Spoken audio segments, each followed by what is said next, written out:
Écoute, il y a des téléphones que tu enviais en 1990. Mais aujourd'hui, ces téléphones n'ont plus de la valeur à tes yeux parce que iPhone a attendu son tour. Donc, si Dieu te prive d'une chose, c'est parce qu'il veut te donner un bien meilleur. Car ce qui va vite ne résiste pas à long terme. Mais ce qui prend du temps subsiste et demeure éternellement. Qu'est-ce que Dieu a fait pour toi qui ne peut pas encore le faire? Alors, ne limite pas la main de ton Dieu. Car Dieu n'est pas limité par ta situation. Et ta situation ne peut pas diminuer Dieu. Donc ne permet à aucune circonstance de la vie te faire douter de la main de Dieu sur ta vie.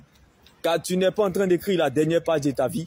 C'est juste une période de la vie et non la fin de ta vie. Rappelle-toi que le seul but de notre existence, c'est sa louange et son adoration.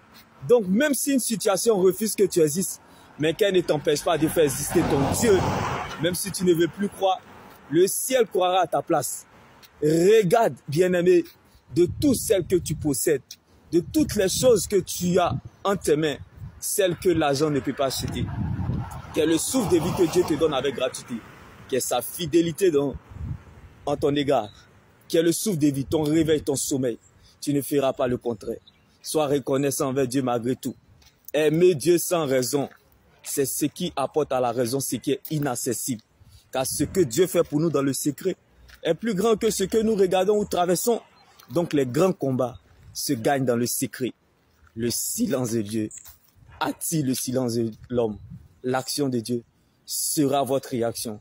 Car la foi doit être éprouvée avant d'être approuvée. Donc tu es la preuve de Dieu. Dans cette épreuve, bien-aimé, les jours à venir sont meilleurs. Les jours devant sont toujours meilleurs. De même que tes orteils sont dirigés vers l'avant.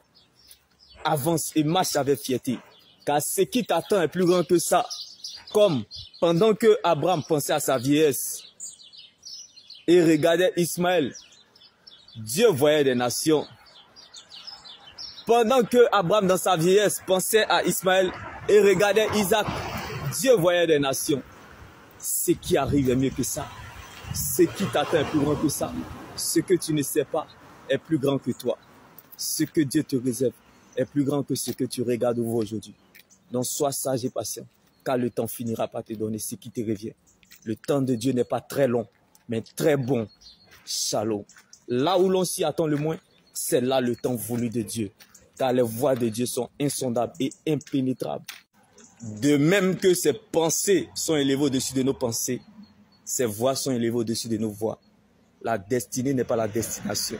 Donc la chose s'y comporte, c'est en fonction de la distance à parcourir. Jésus-Christ de Nazareth.